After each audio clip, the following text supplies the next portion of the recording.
It's a beautiful day in this neighborhood, a beautiful day for a neighbor. Would you be mine? Could you be mine? Yep. There's a sequel to Gingerdeadman. I'm the luckiest boy in the world. So I guess the original straight-to-DVD release was able to earn back its $20 budget and make enough on the back end to warrant a sequel. Good for them. The only downside? No Gary Busey.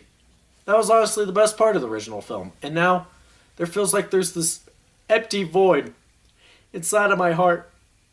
And I don't know how to fill it! Doggone hobbits, they're so cute. Can't tell the boys from the girls, which must make it exciting for them. You know, it's just finding out what that apparatus says. Girl or boy? Thank you. Thank you. That really helped. God, I love YouTube sometimes. So our film opens with a recap of the original. Once upon a time, a fair maiden and a lad journeyed out for a feast with their kind-hearted dad. Done entirely in rhyme, blowing my stupid review out of the water. Not that that was really hard to do. It mangled and murdered, it plunged and chopped the Gingerdeadman who couldn't be stopped. Now Dasher, now Dancer, now Prancer and Vixen. On Comet, on Cupid, on Donner and Blitzen. The story ended happily, just like it should, as the homicidal cookie was banished for good. The bakery was sold, and the maiden was married. The spices were stowed as the bodies were buried. So don't peek in the oven at that black smoldering pan. You just might find the monster called the Gingerdeadman. Great movie, guys. I loved it. It was fantastic. Good job, good job. It's a beautiful day in this neighborhood, a beautiful day for a neighbor. Would you be mine? Could you be mine? It's a neighborly day in this beauty wood, a neighborly... You're not gonna let me get away with that, are you? So we cut to the opening credits that has a song that's literally a mix between Teenage Mutant Ninja Turtles and Joan Jett's Bad Reputation.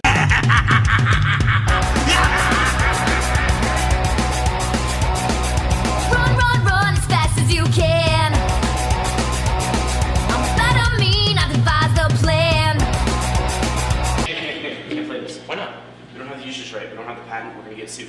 So let's just change it or something. So what? I referenced my own movie. Fuck you. I'm whack, I'm a maniac, I'm touched, I slapped, I'll bust a cab, so run as fast as you can. This is honestly my favorite part of the movie. The song is catchy, I like the fake B-movie posters, and the whole thing has this probably intentional Mallrats vibe to it. And anything that reminds me of Mallrats is doing something right. Your number's up, meet your hatchet man. So our actual film begins in a gothic sex dungeon. Doesn't every movie? Yes, Cornelius. Yes, Sierra. Satan thrives on pain. Deliver unto him this nubile virgin's infernal suffering. Nubile virgin, huh? Okay, I'll buy it. So it seems we have stumbled onto some sort of satanic ritual in order to bring to life evil puppets so cheesy that it makes the Puppet Master puppets look legitimate. Did I just praise Puppet Master? What's wrong with you, Will? Treasure chest.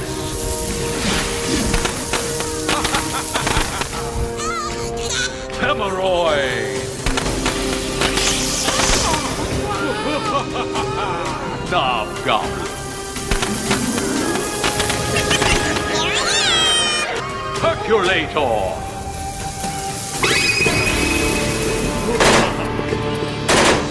Shit for brains.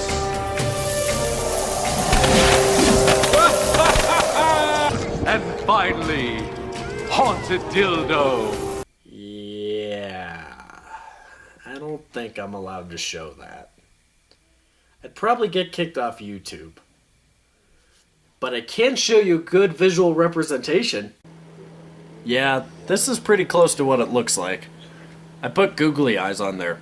I like the googly eyes. I can see what he's looking at. I can trust him. I know where he stands. It turns out there's not a real satanic sex dungeon, but a movie set filming a movie called Tiny Terrors 9, Purgatory of the Petite. It's better than Tiny Terrors 8, Shithead Takes Manhattan. The studio producing the film is Cheetham International. The owner, Calvin Cheetham, is under arrest because the film company he inherited from his father is floundering, and he has too many productions happening at the same time. He is asking favors from anyone he can to get these films done. Needless to say, tension is high on the set. I know my goddamn lines. Yeah, I want to go home too. And I gotta piss. Is that these assholes can't afford to do this shit right. I mean, who builds this crap? I did. Talented witches you never met. Oh, honey, you are exceedingly talented. I gave you a blowjob! You too? Excuse me, Calvin. You said this was going to be a walk in the park. You said, come up to the beach, direct the stupid puppets, take the cash. Look, I really like to help you save your dad's studio.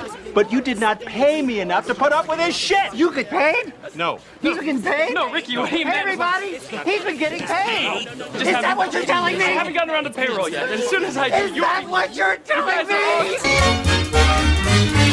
Throw out your hands, stick out your tush, hands on your hips, give them a push.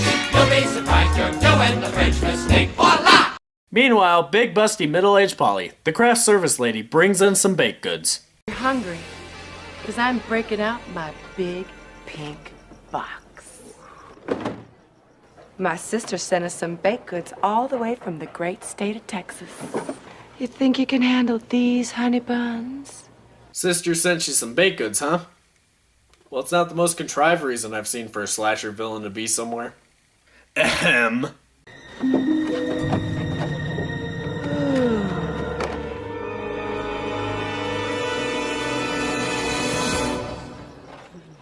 Are you joking? These things are stale. We then cut to Tommy, a terminally ill kid, and by kid I mean 26-year-old, who is visiting Cheetham Studios as part of the End of the Rainbow Foundation. He is being wheeled around by the romantic love interest. I don't know her name. Do I have to? I mean, just look at this place. Can't you just feel the movie magic in the air? They're shown a tour by Calvin Cheetham, a man with $1 million smile, perfect hair, and who always knows the right thing to say. So what? I got a crush. Who cares? But the tour gets interrupted by Marty, who has some job that has to do with money, or is Calvin's assistant. I don't know. I think he has the same job as Roddy. And that's 2 Mallrats references in this review. Apparently, the script for Tiny Terrors 9 has been leaked, and the internet has been mocking it mercilessly. These online bloggers and movie reviewers, they're starting to get ferocious with you. The reviewers love us. They grew up with us. My father's studio is an American institution. Really? Yeah. Really? Okay, let's see here. I'd rather have lye poured into my eyes than have to sit through another half-baked Cheetham production. Tiny Terrors 9, audience nothing. A production so wooden, it'll give you splinters. And here's my favorite. If you have trouble sleeping, just pop in the latest movie. All right. And those are the good ones. Making fun of shitty horror movies on the internet? Who would do that? Come on, guys. Not cool. There's this guy, this movie reviewer, horror reviewer, calls himself Demon Warrior 13, all right? He started a letter-writing campaign to boycott our movies and all the outlets that sell them unless we shut down production. Come on, how much damage can this Demon Warrior 13 actually cause? In-N-Out Video canceled their order. NetPix canceled their order. A bastard! This guy's a maniac. You gotta fight back, Calvin, darling. You gotta show these internet trolls who's boss. All you motherfuckers are gonna pay. You are the ones who are the ball lickers. We're gonna fuck your mothers while you watch and cry like little whiny bitches. We're gonna make them eat our shit, then shit out our shit, and then eat their shit that's made up of our shit that we made them eat. That's 3. Count 'em, 3 Kevin Smith jokes.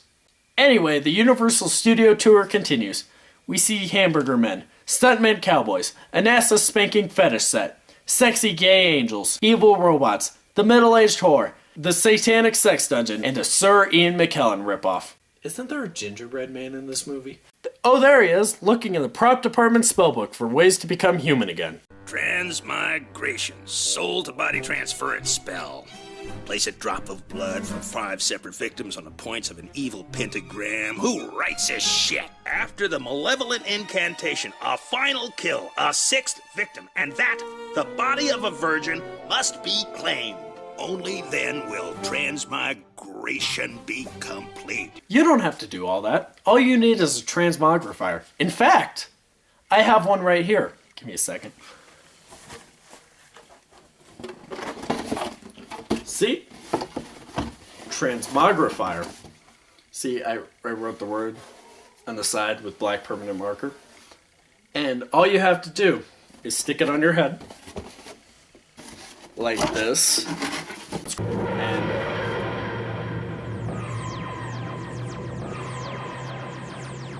I'm a squirrel. Look, I'm a squirrel. Squirrel. Look at me, I'm a squirrel. Look at me. Off camera, the Gingerdeadman takes his first victim and goes after his second. A shameless gay stereotype. And this character seems a little bit too fey for me. And this is coming from someone who thinks Mr. Slave is politically alright. I mean, there's funny, and then there's hateful. And I think they might have crossed that line. Nowadays, no second meal. I've had it with these losers. I'm a star. I should never have thrown away my passion for jazz dance. Soon I'll be paying them to show up in this shithole when this bitch has had enough. Try and be nice. And all they do is turn right around and fuck you. Right in the ass. The Gingerdeadman takes him out by shoving a hot curling iron up his ass. I can't show the talking dildo, but I sure as hell can show this.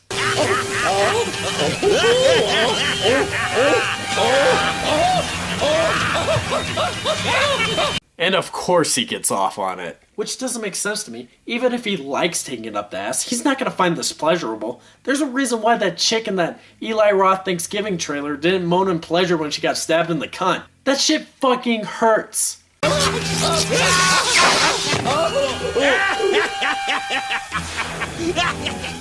ought to teach you raw cookie dough. Meanwhile, Calvin and the romantic love interest hook up. If your intention was to shoot an arrow right through my heart. Bullseye! Fucking whore. Don't worry though, the studio's financial problems are all figured out. Thank God. Calvin, I got good news. Great.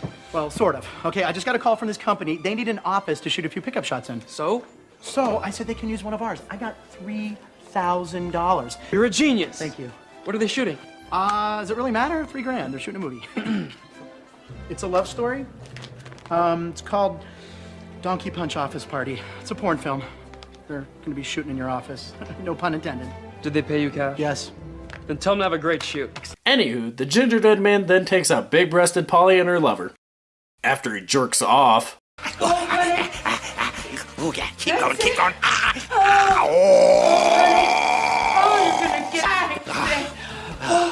Really? No money shot? How hard is it to shoot frosting at a camera? Seriously.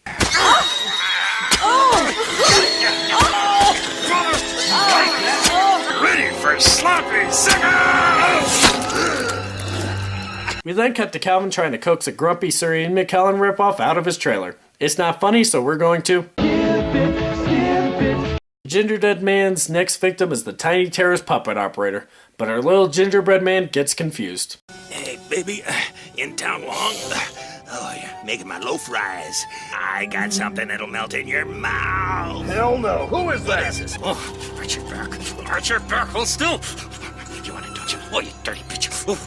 Man, the stamina on this cookie. If you aren't gonna put out, I guess I'm gonna have to put you out.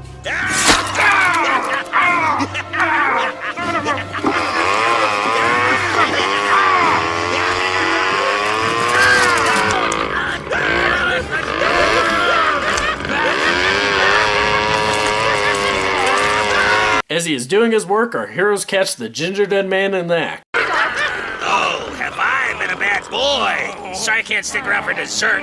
Wow! They try to patch up Jim Henson here. Just hold still, you're gonna be okay. Okay! I just got my fucking hand cut off, lady! But as they do, they find that little Tommy's missing. Tommy? Where are you? Is anyone here? While looking for Tommy, they find the stuntman cowboy, who who has had an encounter with our culinary antagonist. He gets zapped to death by the evil killer robot. Because of course he does. Just as our heroes are about to be exterminated, something intervenes.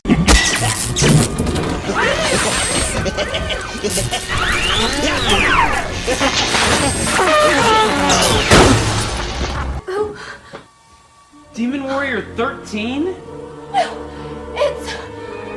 Here's Tommy! What a twist! Yeah! Remember me, dickwad?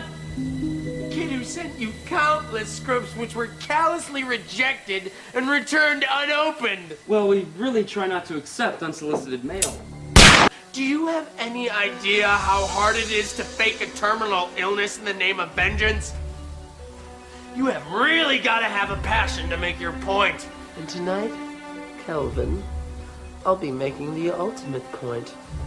Because your studio is about to premiere its biggest bomb ever!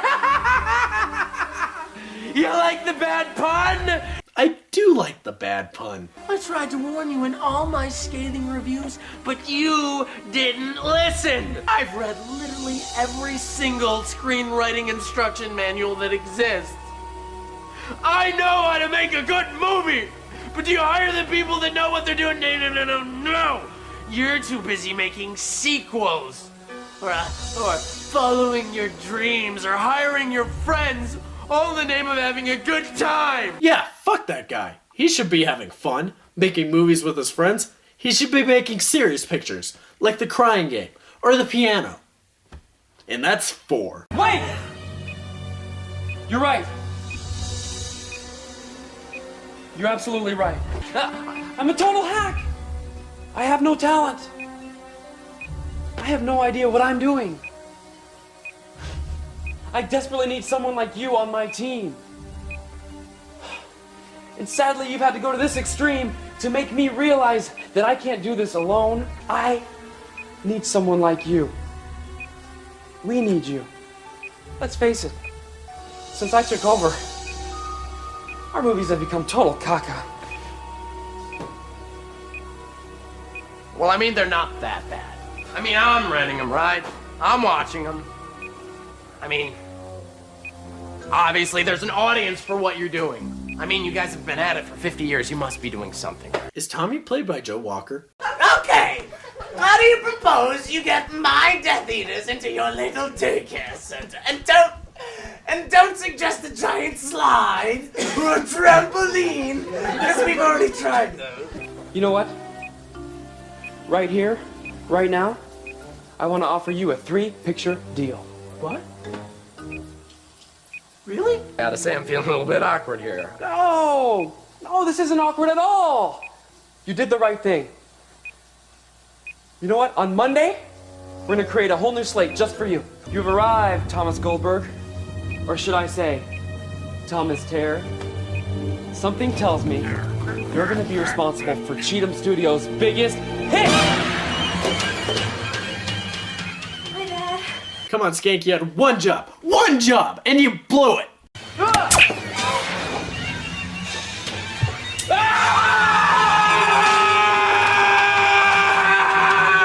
So Tommy ties them up in the sex dungeon, and as he's finding a spell to use in the studio spellbook, the Gingerdeadman takes him out, completing his spell, which unintentionally brings forth the Tiny Terrors, who crucified the Gingerdeadman. Because what else would they do? They have to justify the pun in the title somehow. But don't worry, it's only extremely blasphemous. You came from heaven to earth to show the way from the earth to the cross. My debt to pay from the cross to the grave, from the grave to the sky. Lord, I lift your name on high. Suddenly, the Surrey and McCollum ripoff comes out of nowhere and blows the shit out of everything.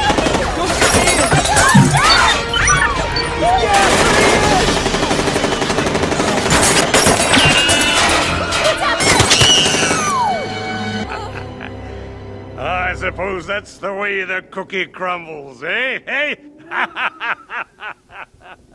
And they all lived happily ever after. So they lived happily ever after. That's what I said. The storyteller and his new wife. They remembered the dead, but more importantly, life. And another chapter ended for the Gingerdeadman. It seemed his story finished when their story began. So follow your dreams, no matter what they say. Never listen to critics. Those assholes are lame. Hey! And warn all your children in search of a treat. Eat all your veggies. Because you are what you eat.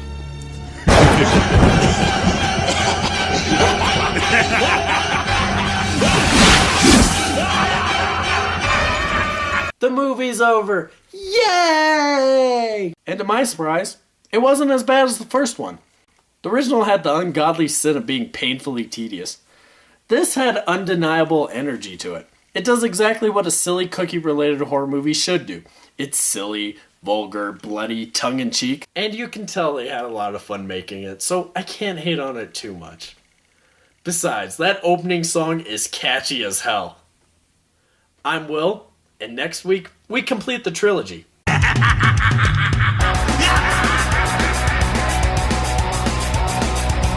run, run as fast as you can. I'm bad, I mean, I devised a plan. I'm sick, I'm whack, I'm a maniac. I'm touched, I slapped, I'll bust a cab. So run, run, run as fast as you can. So run, just run. I said run. Run, run, run as fast as you can. Your number's up, meet your hatchet man. I kick, I claw, I'll bust your jaw. I'm meaner than a mother-in-law. So run, run, run as fast as you can. So run, just run. I said run. I'm a deviant outcast out for blood. Nowhere to go, your name is mud. Okay guys, that Gary Busey Hobbit clip at the beginning of the video, that comes from Gary Busey's own personal YouTube channel. And I'll let you know, it is as entertainingly fucking insane as it sounds. I'm gonna put a link in the description of this video. Check it out. I'm telling you, it is amazing. You will enjoy life for a couple of hours. Just trust me, watch it. It's called the Gary Busey Zone. Incredible.